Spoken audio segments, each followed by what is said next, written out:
For much of human history, the ancient land known as Canaan was at the crossroads of continents and civilizations. Since the earliest days of a united Egypt around 3000 BC, trade between the Kingdom of the Nile and areas of the Levant has been recorded in ancient texts and inscriptions, with plenty of archaeological evidence uncovered in modern times to support this. All sorts of goods, from pottery, tools, wheat, wine, and cedarwood were exchanged between the peoples of both lands. Unlike Egypt, which was a large country and had been politically unified for most of its Bronze Age history, Canaan had always been fractured into a patchwork of petty city-states and small kingdoms. An entrepreneurial people, many Canaanites, or those of Canaanite ancestry, had also settled in Egypt and lived amongst the country's native inhabitants for centuries, especially between the years 2000 to 1650 BC. Perhaps for these reasons, Egyptian rulers didn't see their Canaanite neighbors as a threat. This all changed in the 17th century BC when a people known as the Hyksos came to power in the Nile Delta region. Though many scholars today contend that they may have arrived and settled in the country peacefully over several generations, the inscriptions of later Egyptian pharaohs as well as the chronicles compiled by scribes and historians such as Manetho many centuries later tell a very different story. According to these sources, the Hyksos were invaders from Canaan who burned cities and razed temples to the ground while cruelly oppressing Egypt's native inhabitants. Regardless of the truth of their arrival, the kings of the Hyksos, who constituted Egypt's 15th dynasty, eventually went on to rule a large part of the country for well over a century from their capital at Avaris in the northeastern Delta region. While their grip on northern Egypt was secure, the Hyksos kings could not effectively control the southern portion of the country, and eventually, rival dynasties arose to challenge them. One of these, which became Egypt's 17th dynasty, was from the city of Thebes, and its last two kings, Seqenenretau and his son and successor, Kamose, led a war of liberation against the Hyksos. Kamose's younger brother, Ahmose, decisively defeated and chased the last Hyksos ruler out of Egypt, reunifying the country in the process.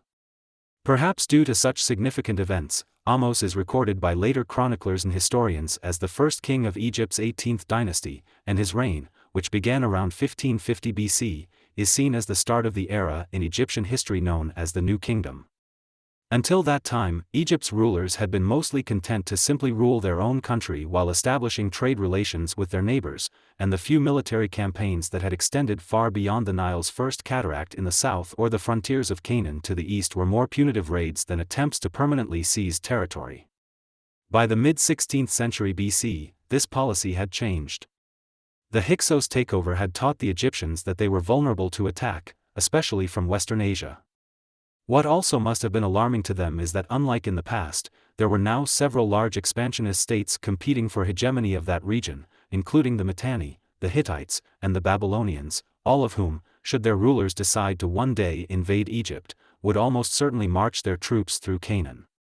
Therefore, the pharaohs of the New Kingdom, starting with Ahmose I, launched a policy of eastern expansion and conquest to control the petty states of Canaan and use them as a buffer against the larger empires to the north. The third pharaoh of the 18th dynasty, the warrior king Thutmose I, who arguably ruled between 1506 to 1493 BC, expanded Egyptian control into Nubia and deep into Syria up to the Euphrates River, obtaining the allegiance of many Canaanite and Syrian princes along the way. However, once Thutmose left, many of them refused to send tribute to Egypt. Though rebellions in the Levant were put down under the relatively short reign of his successor, Thutmose II, Egypt's grip on its farthest imperial possessions was quickly slipping away. It would fall to his son Thutmose III to reverse the tide and solidify Egyptian control of Canaan and the lands up to the Euphrates in Syria. Most scholars today believe that the pharaoh who would become Thutmose III technically became the ruler of Egypt around 1479 BC at the age of 10. Since he was just a child, his stepmother, Hatshepsut, who was also his aunt, was designated to rule as regent in his stead until the young Thutmose III came of age. Hatshepsut was an extremely powerful woman, for not only was she the daughter of the great Thutmose I, but also the widow of her half-brother, Thutmose II. By the 7th year of her regency, she had assumed the title of Pharaoh of Egypt, and although Thutmose III was co-ruler, the true power in Egypt was in the hands of Hatshepsut. Hatshepsut commissioned the construction of many new buildings and expanded others all over Egypt and parts of Nubia, including the Great Temple of Karnak and her mortuary temple at the site of Deir el-Bahri. She also sponsored large trade expeditions to faraway countries, the most well-known being one sent to the land of Punt for the acquisition of myrrh, ivory, and gold. By nearly all accounts, Egypt during Hatshepsut's rule was a very prosperous country. However, her apparent lack of attention to military matters had led to many of Egypt's vassals, including its client kings in Canaan, to gradually obtain more autonomy for themselves. In the far corners of the empire around the Syrian frontier, resentment towards Egypt had been growing amongst the rulers of several of its client states who saw no reason why they should be forced to swear allegiance and pay tribute to the pharaoh in a faraway land. It's also likely that many of them had been persuaded into becoming allies of the rising northern Mesopotamian power known as the Kingdom of the Mitanni that at the time had been expanding westward towards the Mediterranean and also sought to control northern Canaan. Upon the death of Hatshepsut in January of 1458 BC, Thutmose III immediately assumed his position as the sole ruler of Egypt. Believing that the new, young, and untested pharaoh would be weak, the king of the city of Kadesh led a coalition of Canaanite kings to revolt against their Egyptian overlords. To make matters even worse, he had also gathered together his allies and assembled a large army at the fortress city of Megiddo, seemingly with the intention of moving further south and closer to Egypt. Megiddo was important because it controlled Egypt's access to the main trade route between Egypt, Anatolia, and Mesopotamia, now known as the Via Maris. The exact size of the Canaanite army that the king of Kadesh had organized isn't known, but it's estimated to have numbered at least 10,000 to 15,000 men. The bulk of the forces consisted of infantry armed with swords, short swords, and axes, but there also would have been archers and perhaps as many as 1,000 chariot units amongst them. They were not just fighting men from Canaan, but also from northern Syria, Mesopotamia, and southern Anatolia. Though Thutmose III had gained some military experience commanding the armed forces during Hatshepsut's reign, he had not been tested in such a dangerous and volatile situation, but he welcomed the opportunity to prove himself as the protector of Egypt. During what was probably the spring of 1457 BC, he assembled a large army at the fortress of Sile in the eastern delta along the Egyptian border.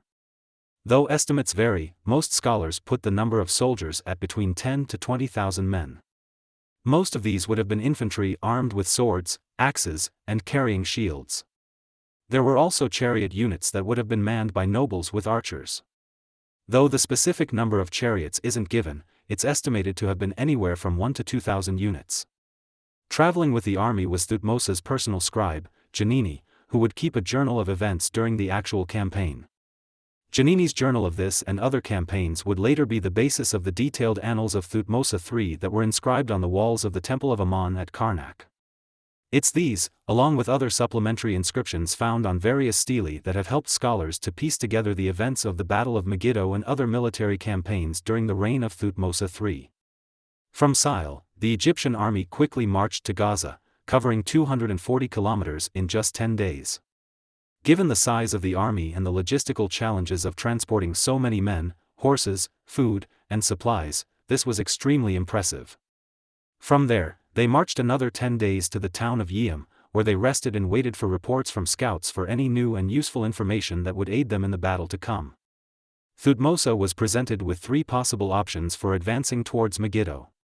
One was through a curvy northern route that led to a plain several kilometers north of the city.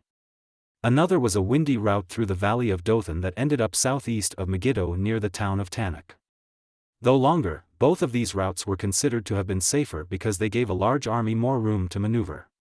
Finally, there was the third and most direct route, through the central pass of Aruna, also known as the Musmus Pass, that led to a plain in front of Megiddo itself.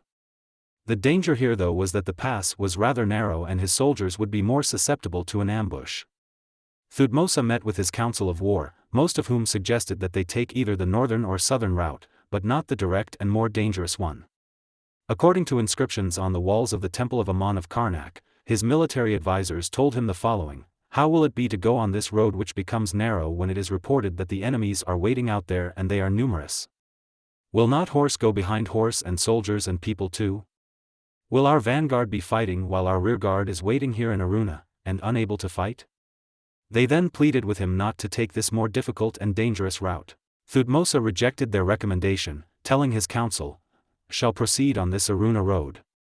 The reason for this wasn't because he didn't respect the advice of his advisors or was himself reckless, but Thutmose believed that the king of Kadesh and his Canaanite allies would come to the same conclusion as his war council and expect the Egyptians to take either the northern or southern passes. 2 days later, Thutmose and his army left Yeam and marched to the Varuna Pass, where they camped for the night. Leaving early the next morning, the Egyptian army marched further along the pass towards the city of Megiddo. Scholars have estimated the entire convoy to have reached a length of nearly 20 kilometers long as the soldiers, horses, and chariots traversed through the narrow Aruna Pass. At the head of the army was Thutmose himself. It was a tough journey, with the pass being only 30 feet wide in some areas, but by nightfall, they were able to make it all the way through, reportedly without any Canaanite resistance. Thutmose had been right and had taken the king of Kadesh by surprise. He had not expected the Egyptians to come through the central pass and instead had concentrated the bulk of its forces around the other two. Only a small detachment of soldiers guarded the mouth of the pass by Megiddo, and these were quickly dealt with. Setting up camp by the China Brook, Thutmose and his men rested for the night. Early the next morning, the Egyptians crossed the China Brook and attacked. The precise details of the battle are unclear, though some things are known to us. The rebel Canaanite army had regrouped and positioned itself on high ground near the city. To the southwest was the Egyptian army, forming a concave formation that was divided into 3 groups. As they spread out, the left flank extended to the northwest of Megiddo to help cut off the enemy's escape along one of the roads leading to the city. With the opposite flank holding back the enemy, Thutmose, who was stationed in the center, personally led an attack that sliced through the Canaanite left flank, routing the enemy. Of the attack, Thutmose III's inscriptions on the walls of Karnak tell us that the Canaanites saw his majesty prevailing over them, and they fled headlong to Megiddo with faces of fear. They abandoned their horses and their chariots of gold and silver. The surprise attack had not only caught the Canaanite rebels off guard but also left them in a poor position to face the Egyptian chariots and infantrymen that were racing towards them from the south and west. They may have also been shocked and they learned that it was not a mere general or some other senior officer that was commanding the Egyptian forces, as had generally been the case during Hatshepsut's reign, but the pharaoh himself. In panic, the Canaanite army fled towards the city of Megiddo, hoping to find safety there behind its towering defensive walls. The battle would have ended there and then in a decisive victory for the Egyptians had Thutmose's usually disciplined troops not made a crucial mistake. Instead of pursuing the remnants of the Canaanite army as they fled towards the gates of Megiddo, the bulk of his men seemed to have stopped to plunder the hastily abandoned enemy camp, which included horses, chariots, gold, and the grand tent of the king of Kadesh. Unfortunately for the Egyptians, this distraction allowed many of the fleeing Canaanite soldiers and their leaders to pass through Megiddo's gates and hide behind the safety of the city's walls. Those who couldn't make it before the gates closed were pulled over the walls by the city's inhabitants using ropes made of twisted clothes. And so, what could have been a decisive victory on the plains of Megiddo turned into a long siege, the length of which scholars debate could have been between 3 to 7 months. Finally, when the city's inhabitants had all but run out of food, Megiddo surrendered. To their dismay, the Egyptians discovered that the rebel Canaanite kings, including the king of Kadesh, had escaped. However, with Megiddo's fall, other Canaanite cities surrendered, and those that didn't were quickly conquered and forced to submit to Egyptian authority once again. Thutmose III's inscriptions at Karnak also tell that the final spoils obtained from both the enemy camp and later the city itself were significant, including chariots made of gold belonging to the prince of Megiddo, 892 regular chariots, bronze armor and coats of mail, 200 leather coats of mail, 502 bows, over 2,000 horses and colts, and over 20,000 cattle. The citizens of Megiddo were spared, but many of the young princes that remained were sent to Egypt to be trained in the Egyptian language and culture so that when they returned to their places of origin to become Egypt's new client kings, they would already be predisposed toward Egyptian policies and more accepting of Egyptian hegemony over their land. Though for the next 20 years Thutmose III would participate in no less than 14 other military campaigns in the Levant all the way up to the Euphrates River, his victory at Megiddo was by far the most significant. It not only crushed the massive rebellion led by the king of Kadesh and secured many of the cities of Canaan and the Levant as Egypt's imperial possessions, but it also marked the resurgence of Egyptian power in Western Asia, putting it on par with the other great empires of the day until the devastating events of the Late Bronze Age collapse, when many of the civilizations of the Eastern Mediterranean world came to an end. Thank you for watching and please subscribe to our channel Pouring Knowledge for more videos like these.